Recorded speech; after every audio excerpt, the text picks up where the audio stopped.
జాగృతి నుంచి నవీన్ గారు ఉన్నారు మనతో మాట్లాడడానికి. అసలు ఎందుకు దాడి జరిగింది ఏంటో ఆయన్ని అడుగుదాం. నమస్తే నవీన్ గారు. నమస్తే అమ్మా. నవీన్ గారు, అసలు మల్లన్న ఏమన్నాడు, ఎందుకు ఇంత దాడి చేయాల్సిన సిచ్యువేషన్ వచ్చింది? ఇవాళ కవితక్క మనుషులు పంపించి మమ్మల్ని హత్యా ప్రయత్నం చేయించింది తీర్మార్ మల్లన్న పైన వాళ్ళ సభ్యులు చెప్తున్నారు. ఏం చెప్తారు మీరు? హత్యా ప్రయత్నం అంటే మరణాజాలు చేతిలో ఉండాలి. అవేవి లేకపోయినా మీరు చాలా సేపటి నుంచి కూడా మీరు వెళ్ళడం తప్పు, మీరు దాడి చేశారు, మీరు కొట్టారు, మీరు తన్నారని చెప్తున్నారు. అది ఫస్ట్ మీరు దాన్ని విత్డ్రా చేసుకోవాలి. యాక్చువల్లీ నేను దాడి చేశారని చెప్పట్లేదండి. అక్కడ విజువల్స్ లో ఆయన ఆఫీస్ ఫర్నిచర్ ధ్వంసమైంది, అవన్నీ వాళ్ళైతే పాడు చేసుకోరు కదా. మా ఆత్మగౌరవం కన్నా మీ ఫర్నిచర్ ఎక్కువ కాదు. మొదటిది. రెండోది నేను చెప్పేది ఏంటంటే, ఇప్పుడు ఫస్ట్ మల్లన్న వ్యాఖ్యల పట్ల ఏ ఛానల్ కూడా ఎవరు ఖండించలేదండి. సాటి మీడియాలో కూడా ఎవరు ఖండించలేదండి. ఇప్పుడు దాడిని ఖండిస్తున్న వాళ్ళు ఎవరు, ఏ పెద్ద మనుషులు కూడా ఆ రోజు కనీసం నిన్ననే ఒక మహిళను పట్టుకొని మంచం పోతుందని ఎట్లా అంటారండి? ఆయన ఎమ్మెల్సీ కదా, ఎట్లా పోతారంటున్నారు? ఒక ఎమ్మెల్సీ అట్లా అనొచ్చా? మరి మీరు ఎట్లా అంటారు? ఒక ఎమ్మెల్సీ అట్లా మాట్లాడవచ్చా? ఎమ్మెల్సీ నోటికి హద్దు ఉండొద్దా? పోయిన వాళ్ళు ఏం తీసుకుపోయింది? వాళ్ళ చేతిలో ఏమున్నాయి? కనీసం జెండాలు కూడా లేవు కదండి. మెడలో కండువా తప్ప ఏముంది వాళ్ళకు? మీరు దాడికి ముందు ఆయన నుంచి వివరణ తీసుకోవాల్సింది కదా. ఎవరికి వివరణ ఇస్తున్నారండి ఇవాళ రేపు? మీరు చెప్పండి. అది కరెక్ట్ గా చెప్పారు మీరు.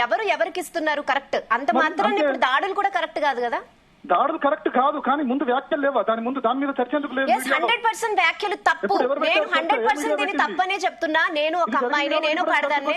100% కవితని అలా మాట్లాడడం చాలా తప్పు. మరి దీని మీద మీరు మహిళా కమిషన్ కి ఎందుకు వెళ్ళలేదు? ఇప్పుడు ఇది జరిగింది కాబట్టి అది చర్చకు వచ్చింది, కానీ అదర్వైజ్ చర్చనే లేదు కదండి. వాడు అంటాడు మనం పడాల్సిందే కదా. ఇవాళ ఇట్లా జరిగింది కాబట్టి మీరు చర్చ పెట్టారు, కానీ ఏ మీడియా ఎందుకు చర్చ పెట్టారు? అదర్వైజ్ ఎన్ని రోజులు ఇట్లా ఎన్ని మాటలు పడాలి? నువ్వు మా విధానాలను విమర్శించు, రాజకీయ విమర్శలు చేయండి, తప్పులేదు. ఖచ్చితంగా దానికి మేము జవాబు చెప్పుకోవాల్సిందే. ప్రజల్లో ఉన్నాం కాబట్టి మా బాధ్యత అది. ప్రజలే చేయాల్సిన అవసరం లేదు. మీడియా చేసినా ఏ వ్యక్తి చేసినా కూడా జవాబు చెప్పుకోవాల్సిందే, తప్పదు. కానీ ఈ వ్యక్తిగత హనాలు ఎన్ని రోజులు పడతారు? ఓసారేమో కేటీఆర్ కొడుకుని అంటారు, ఓసారి కవితక్కని ఇట్లాంటి అసభ్యకరంగా మాట్లాడతారు. దీనికి ముగింపు ఎక్కడ? ఎవరు పెట్టుకోవాలి? ఎవరు సెల్ఫ్ కంట్రోల్ మేమే చేసుకోవాలా? ఆయన ఇంకోటి, పోయిన వాళ్ళు కూడా కేవలం ధర్నా కోసం పోయింది. వాళ్ళ చేతుల్లో ఏమీ లేవు. వాళ్ళు ప్రిపేర్డ్ గా లేరు. ఆయన వాళ్ళ విజువల్స్ మీరు ఈవెన్ మల్లన్న ఇచ్చిన విజువల్సే చూడండి, వాళ్ళ కెమెరాలో చూడండి, ఏమున్నాయి అందులో? ఆ రక్త మరకలు ఎవరి? మా కార్యకర్తలై. పోలీసులు కాల్పులు ఎట్లా చేస్తారు? వాళ్ళ చేతిలో ఏముందని కాల్పులు చేస్తారు? అక్కడ ఏం థ్రెట్ ఉందని? ఇలా మాట్లాడే వాళ్ళపై అయితే దాడులు చేస్తున్నారు, బీఆర్ఎస్ వాళ్ళని కూడా వస్తున్నాయి. అవును మేడం, మరి బీఆర్ఎస్ వాళ్ళ మీద ఎందుకు మాట్లాడుతున్నారు? నేను ప్రశ్నిస్తున్నా, చెప్పండి. మరి అందరి మీద ఎవరి మీద మాట్లాడట్లేదా? ఏ పొలిటీషియన్ వేరే వాళ్ళ గురించి మాట్లాడట్లేదు? అదే అడుగుతున్నా మేడం, నేను అదే అడుగుతున్నా. ఇంతమంది మీద మాట్లాడుతున్నారు. సరే, మీరు దీన్ని సమర్థించుకుంటున్నారా? అయితే ఈ దాడిని మీరు సమర్థించుకుంటున్నారా? మేము సమర్థించట్లేదు, కానీ పోయిన వాళ్ళు మరి నన్ను విత్డ్రా చేసుకోమంటున్నారు. మీరు దాడిని సమర్థించని అంటున్నారు, మరి నన్ను విత్డ్రా చేసుకోమన్నారు. నేను అక్కడ మాకున్న విజువల్స్ లో ఉన్న సిచ్యువేషన్ బట్టి చెప్తున్నా. నేను 100% కవితక్క, నేను 100% మీకన్నా ఎక్కువ రెస్పెక్ట్ చేస్తా. నేను కూడా ఒక అమ్మాయిని, ఉమెన్ని కాబట్టి 100% నేను కూడా తీవ్రంగా ఖండిస్తున్నా మాటల్ని. ఎవరైనా మాట్లాడకూడదు, నిజంగా అలా మాట్లాడకూడదు అని మీరు అందరూ పొలిటీషియన్ కి అల్టిమేటం జారీ చేయండి. రోజు ఎన్నో మీడియాలో వినాల్సి వస్తుంది. అసలు ఈ మాటలు ఎవరు మాట్లాడకూడదని దీని మీద ఫైట్ చేయండి, ఇంకా బెస్ట్. కాదు మేడం, ఒక మాట, మీరు ఉమెన్ కమిషన్ కి వెళ్ళారా, పోలీస్ స్టేషన్ కి వెళ్ళారా అంటున్నారు. పోలీస్ కమిషన్ లో మేము చాలా సార్లు కేసులు పెట్టినాం, వేరే సందర్భాలలో ఇట్లాంటి విషయాలు, డెరివేటరీ కామెంట్స్ మీద. దేని మీద ఇప్పటిదాకా చర్యలు లేదే. కొన్ని చేసే వాళ్ళు కూడా ఆగట్లేదు కదా. ఎందుకు ఆగట్లేదు మీరు చెప్పండి? కేసులకు చర్యలు లేకనే కదా. దీనికి ముగింపు ఎక్కడ చెప్పండి? పోయిన వాళ్ళు కేవలం ధర్నా కోసం పోయింది. మీరే చెప్పాలి ముగింపు ఎక్కడో, ఎందుకంటే మీరు చేస్తున్నారు కదా, మీరే చెప్పాలి ముగింపు ఎక్కడో. అసలు అట్లీస్ట్ ఒక వర్గం మాట్లాడడం ఆపితే అట్లీస్ట్ వాళ్ళని చూసి వేరే వాళ్ళైనా ఆగుతారు. ఇక్కడ ఏంటంటే ఒకరిని చూసి ఒకరు బూతులు మాట్లాడడం, ఇట్లాంటి అంటే నెక్స్ట్ జనరేషన్ పొలిటీషియన్స్ చూసి ఏం నేర్చుకోవాలో తెలియలేని సిచ్యువేషన్ ఉంది ఇప్పుడైతే ప్రెసెంట్. పొలిటీషియన్స్ తప్పలేదు ఇక్కడ, మీడియానే తప్పు. మీడియానే మాట్లాడారు. ఎందుకు మీడియా తప్పు? చూపించడం తప్ప న్యూస్ వేయడం తప్ప. అది న్యూస్ అయింది, లేకపోతే మాకు అనవసరం. అది పర్సనల్ అయితే అసలు అనవసరం. ఈ విషయం డైరెక్ట్ గా పోలీస్ స్టేషన్ వరకు వెళ్ళింది, పోలీసులు వచ్చారు. ఈ మీడియా ఇష్యూ, ఇది మీడియా తప్పంటారేంటి? మీడియా మాట్లాడమని చెప్తుందా? మీడియా మాట్లాడమని చెప్తుందా? మల్లన్నది ఒక్కటే మీడియా కాదండి. మల్లన్నది ఒక్కటే మీడియా కాదు. మీరెలా చెప్తారు అట్లా? నేను మీడియా ముసుగులో మళ్ళా చేస్తుంటే అట్లా ముసుగు అని చెప్పండి. మీడియా మొత్తాన్ని మీరు ఎట్లా బ్లేమ్ చేస్తారు? మీడియా మొత్తాన్ని నేను ఎక్కడ అన్నాను? మీడియా అంటున్నారు మీడియా తప్పు అని. అవును మేడం, నిన్న వ్యాఖ్యల మీద చర్చ ఎక్కడ జరిగింది?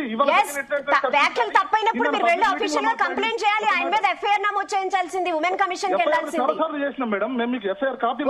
ఒకటి మాట్లాడితే ఇంకొకరు 10 మాట్లాడుతున్నారు. ఆ సిచ్యువేషన్ ఉంది ఇప్పుడు. మీరు ఎవరిని తప్పు పడతారు మేడం? ఒకటి ఎందుకు మాట్లాడాలి ముందు? మీరు ఎవరిని తప్పు పడతారు? ఎవరు ఇప్పుడు తీన్మార్ మల్లన్న టీం నుంచి ముందు జాగృతి వాళ్ళు మాట్లాడారు, బీఆర్ఎస్ వాళ్ళు మాట్లాడారు, కొట్టించారని వాళ్ళు చెప్తున్నారు. కొట్టించారు. ఎవరికి దెబ్బలు తాకినాయి మేడం? మీరు చూడండి, ఈవెన్ గన్మెన్ దీనికన్నా ముందే సిచ్యువేషన్స్ జరగలేదా? ఒక్క మాట మీరు విజువల్స్ చూడండి. విజువల్స్ మీకు వచ్చిన నేను చూస్తున్నానండి. అదే ఇప్పుడు అక్కడ తీన్మార్ మల్లన్న ఆఫీస్ లో ఫర్నిచర్ అవి ధ్వంసం అయ్యాయి, కరెక్టే. ఇప్పుడు మీ దగ్గర ఉన్న విజువల్స్ కూడా పంపించండి, అవి కూడా వేస్తాం. జాగృతి వాళ్ళకి దెబ్బలు తగిలినవి. అక్కడ కాల్పులు జరిగే వాతావరణం లేదు. ఒక సైడ్ పోలీసు ఆయన గన్మెన్ కాల్పులు జరుపుతుంటే ఇంకో సైడ్ మిగతా వాళ్ళు లోపల తాపిగా నడుచుకుంటూ పోతున్నారు. అలా కదండి, అంతమంది అలా తోసుకుంటూ ఇప్పుడు మా ఎమ్మెల్సీ గదిలోకి వెళ్ళిపోతే ఇంకా అక్కడ గన్మెన్ వేస్ట్ కదా, మరి ఆయన ప్రొటెక్ట్ చేయాల్సిన బాధ్యత వాళ్ళకి లేదంటారా? మేడం అక్కడికి వాళ్ళ చేతిలో ఏముంది? ఏం లేకపోతే అంతమంది ఒక మనిషి దగ్గరికి వెళ్ళిపోతే ఆయనకి ఎలా సెక్యూరిటీ? ఎలా ఇప్పుడు ఆయనకి ఏమన్నా అయ్యి ఉంటే సిచ్యువేషన్ ఇంకోలా ఉండేది. ఇప్పుడు మీరు ఇలా మాట్లాడడం కూడా ఉండదు. ఇప్పుడు అట్లీస్ట్ మీరు మాట్లాడగలుగుతున్నారు. ఆయనకి ఏమైనా అయ్యి ఉంటే మీరు అట్లీస్ట్ ఇలా ఎక్స్ప్లెనేషన్ ఇచ్చే అవకాశం కూడా ఉండేది కదా, అందరు జైల్లో ఉండేది. మీరు అడిగాను, నేను చెప్తాను. మీరు అడిగారు, నేను చెప్తాను. చెప్పండి. ఇప్పుడు నిజంగా దాడి చేసే ఉద్దేశం ఉంటే వాతావరణం ఇట్లా ఉండదు. అది మా ఉద్దేశం కాదు, మా కార్యకర్తల ఉద్దేశం అది కాదు. వీళ్ళు పోయిన వాళ్ళు కేవలం ధర్నా కోసం మాత్రమే పోయిండు. అందుకే ఎవరు కూడా దానికి ప్రిపేర్డ్ గా లేరు. మీరు ఆ విజువల్స్ చూసినా కూడా మీకు అదే అర్థమవుతుంది ఒకటి. అండ్ ఇంకోటి, వీళ్ళు ఆయన పోయి ఎట్లా ప్రశ్నిస్తారు అంటే దీనికి ముగింపు ఎక్కడో మాకు అర్థం కావట్లేదు. మాకు అర్థం కావట్లేదు. ఎవరు కూడా మీలాంటి పెద్దవాళ్ళు కూడా మాకేం చెప్పట్లేదు. ముగింపు ఎక్కడ చెప్పండి. మీరు చెప్పింది మేము చేస్తాము, రేపటి నుంచి ఆగిపోవాలి. ఎవరెవరు మనొద్దు, సాధ్యమా? ఇప్పుడు రిప్రజెంట్ చేసే వాళ్ళు కదా, వాళ్ళు చాలా బాగా మాట్లాడితేనే ఫ్యూచర్ జనరేషన్స్ వాళ్ళని చూసి నేర్చుకుంటారు. 100% ఇదే కోరుకుంటున్నాను నేను కూడా. ఒక మాట, ఉమెన్ కమిషన్ కు లెటర్ ఇమ్మన్నారు, పోలీస్ కేసు. ఈ రెండు మేము చేస్తామంటే రేపటి నుంచి ఆగిపోతే మళ్ళీ నోటి నుంచి ఇట్లాంటి చెత్త పలుకులు రావాలి. ఇంకా వెళ్ళండి, డెఫినెట్ గా. చెత్త పలుకులు రాకుండా ఎవరు అష్యూరెన్స్ ఇస్తారండి? మీరు ఇస్తారు? ఎవరు ఇస్తారు? ఎవరు ఇవ్వరు. ఆయన ఇష్టం ఉన్నట్టు మాట్లాడుతుంటారు. మనం కేసు పెట్టి చెప్పు దొరుకుంటే మనకు ఆత్మగౌరవం ఉండదా? రాజకీయాల్లో ఉన్నంత మాత్రం అన్ని వదిలేసుకుని బతకన్నా. సరే, ఇప్పుడు నవీన్ గారు, ఇప్పుడు ఈ దాడితో ఆయన వ్యాఖ్యలు చేయడం అంటే ఆపుతారు అనుకుంటున్నారా? పోనీ ఇది ఒక సొల్యూషన్ అని అనుకుంటున్నారా? ఆపుతారని నేను అనుకోవట్లేదు. కాకపోతే మా స్పందన మాత్రం వీళ్ళ ధర్నా మాత్రమే వీళ్ళ ఉద్దేశం. పోయిన వాళ్ళు ఇప్పుడు ఆయన భయపడి మాట్లాడడం మానేస్తారని అనుకుంటున్నారా? ఇంకో 2 ఎక్కువే మాట్లాడొచ్చు కదా. ఎక్కువ మాట్లాడితే ఎక్కువ మాట్లాడితే దానికి మీరు చెప్పండి మరి కదా. ముందు పర్యవసనాలు ఎట్లుంటాయన్నది ఎవరు చెప్పగలుగుతారు? ఓకే అండి.